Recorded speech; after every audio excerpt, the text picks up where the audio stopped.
Hey everybody, Z Garcia here. Today we're going to be taking a look at a party game of guessing and crime solving with a ghost, Mysterium Park.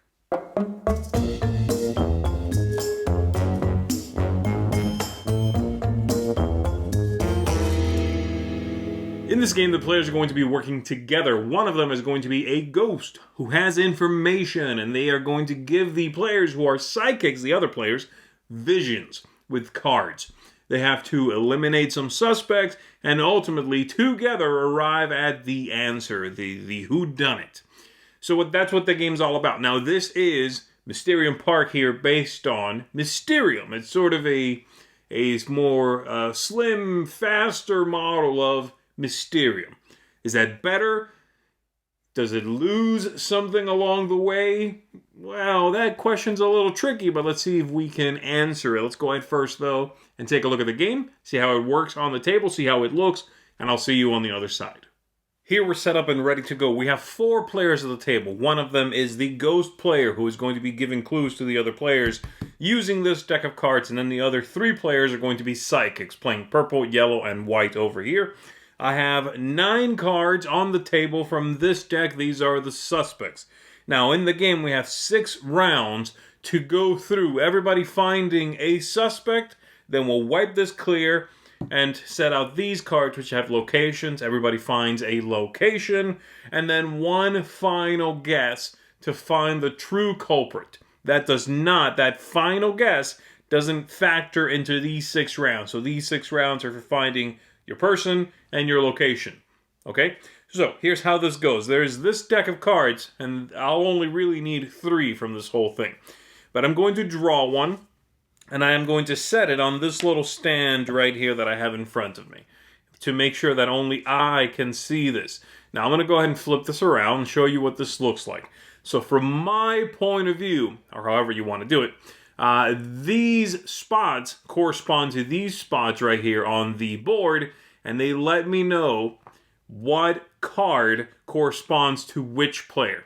You'll also see one other symbol on there, which is this one. That's a witness, and I'll explain it in a sec, but it's basically like a free mistake. If somebody messes up and puts their guess on that spot, they can just move it. And I'm like, nope, that's not it. Witness, freebie, guess again, okay? So this is going to be in front of me, and again, assuming this was actually facing me like this, it would be yellow over here, white over here, and then what's the other one? Purple is that one right there, okay? So this, I stand in front of me, I make sure no one can see that, and I have a hand of 7 cards. From these 7 cards, round 1, we are going to begin. So I would look over here, I would take a look at the corresponding card on the table, and I would give someone some of these cards. So, for example, I might say, okay, these are for the yellow player. I give them 1 or more cards. I can give them as many as I want to, and as soon as I do that, I replenish my hand back up to 7. This player will reveal these and start figuring out, and they can converse among themselves, what they think it is. So they're like, okay, well, it's looking a little bit mystical. There's a lot of purple on both of these, so there could be this sort of mystical-looking lady, perhaps the purple balloon over here and kind of the purple shoes. So they are going to maybe guess, okay, I think it's this one. And they put their guess on there. They keep these cards in front of them. And I do the same thing for all 3 players, okay? I don't know what I'll give them, but let's just say I gave this player this one, and I gave this player this one over here. And again, I draw in between every one of those. Now, if at any point I have just an absolutely terrible hand, I can't come up with anything even remotely connected to what I'm trying to get across, I can cash in one of these tickets, discard as many as I want to, and draw back up to 7 without having to go through giving someone some of them, just to refresh my hand. I can do that 3 times in the game, and after that, I'm stuck with the 7 I'm holding. So there is that. Now, as these players are getting these cards and discussing these things, they can make guesses. So this player's going to go, well, clearly, and these are random. They guess there, and then this player over here is going to guess right there. Once that's done, the very first thing I have to do is, if anybody's on the witness spot, so let's say white went there, I say, this person actually is a witness. So guess again. and I can get rid of this one. I will replace it with the witness token, and we can put that away. They'll guess again. And now I go through them and see who is correct. So I'll go, okay, this one right here, that guess for purple, that's correct. Great, they can take this back, they can put that on there, and that's it for that one. And yellow and white over here, you are both incorrect. So, okay, they're wrong. They'll take this back. And we're going to go to round 2, in which I give them more cards. And they're still looking for those. Now, purple here has theirs. They've got it. They're set. But they need to figure, they can still help the other two out and figure out which ones they are. You do need to remember which one you have already guessed on, so that you don't go there again, okay? So let's say the second round happens. I give both of these players some more cards. Here's a couple for you. Here's one for you. This would be terrible if these cards were real, by the way. But anyway, yellow's going to guess right here, and white's going to guess right here. And I go, great, you got it. That is correct. We move on to the third round. Well, no, before I do that. So this is correct for white. This is correct for yellow. Now, we'll take a look at this card again. This is how I was looking at this, okay? You'll see there are some colors that aren't at the table. Those players aren't at the table. If I was playing with a full complement, then there would also be a blue and there would also be a red. However, the 3 cards that are left are actually the suspects. Players in this game, I'm not sure why, but for mechanically, that's because of the reason for the mechanisms, but the psychics are not identifying guilty parties. You're eliminating innocents. So these 3 up here that have no corresponding marking on the card, those are the suspects. So we'll take these 3 and set them aside for the end of the game. Everything else can go away. So again, players can take these back. We will get rid of all this. I will get rid of this one, or I'll take it back. And then we set the second part of the game up with locations instead of characters. And again, these are all, illustrations with hopefully some information. I will say, because all of these are at a carnival, this is tricky. This is very hard. Like, that and that have a lot of similarities between them, right? This one with the lights. There's a lot of lights. Light is not a good clue. It's a fair or a carnival. Don't go down that route. So there you go. Now we do it again. So that was, they got it on the second round. So now it's the third round. And I'm doing the same thing. Giving everybody clues. Trying to get them to guess the location. Now I've gone through one card here. I can get rid of that one. And my second card, I go ahead and put in the stand. And everybody's going to guess on these locations, all right? Once that's done, if I can get everybody to do both of those parts, the person, then the location, and we cannot move on to locations until everybody has their person. If we can get that done by the 6th round, then we have one final turn in which we have to guess the actual culprit at the actual location. If we cannot do that by the 6th round, we lose anyway. So let's say we've got it right on this turn. We'll take a look over here. Everybody guessed it correctly. And the 3 cards that are unmarked are this one, and this one right here. Yeah? So we'll take those. We'll put them together with our characters that were our 3 suspects from earlier. And now we have a final turn. One final guess for the players to try to figure this out. I used the third and final little card. Like I said, I told you I would only need 3 of these. And all of these have, besides a pattern, a little number. A Roman numeral 1. Or a Roman numeral, let's find some other ones. 2, right there, or 3, okay? So, the way that works is, I'm going to take these, and I'm going to do random characters, random locations, and then my final card, like I said, tells me whether the real answer is 1, or 2, or 3 right here. I'm going to give everybody now collectively 2 cards from my hand. And I could still use these tickets if I haven't used them to look for the two, choice cards. I give them 2 cards.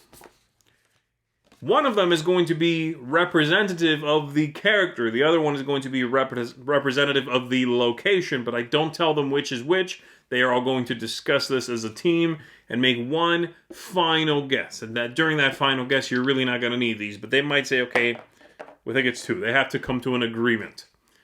If we're right, we win together. If they are wrong, we all lose together. That's the game. Let's go ahead and go back up top. Let me tell you what I think of it. All right, so that is Mysterium Park. Let's go ahead and talk about this. I'm going to start with the positives, and I'm going to end with the things that I thought I wished had been a little bit better in this package, okay? So right off the bat, in comparison to the big Mysterium, right, which came out a few years ago, this is going to be more portable. It's going to be more inexpensive also, and it's going to be faster to play. It's just a little bit more sleek, okay? With that then comes a couple of things. Ease of play is going to be very high here. It's very good. It's much improved. There is not a lot of fiddliness along the way. It is a simple game. Get some clues, make a guess. You're wrong, do it again. Mess up too many times, you're done. I love the new witness spot on the board. That's a new thing. And it's basically one get out of jail free moment. It works. And I have a problem with it in a different bullet point here, but for ease of play and tactics and strategy and luck, it works. So speaking of that, tactics, strategy, luck, it's a party game, right? There's going to be some luck. There's going to be some extrapolation of what's going on from the cards you are given. I like the 3 tickets that let the player refresh their hand. That's been in the previous one, but still. So it doesn't really do any of those things particularly strongly. It's not super tactical. It's not a strategic game. Not really. It's got some luck, yeah. But it's engaging. That's ultimately the question, the pursuit I aim to answer here is the combination, is that stew of strategy and luck and tactics fun? Is it engaging? Yeah, it's engaging. It's going to keep everybody entertained for the exact 28 minutes it takes to play. It's so weird.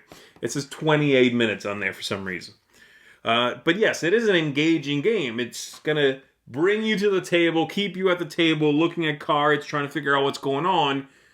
And that time will be engaging. Again, will be fun. I think you're going to have a good time with this one if that's what you're looking for. A light, straightforward party game with kind of vibe, for a party game.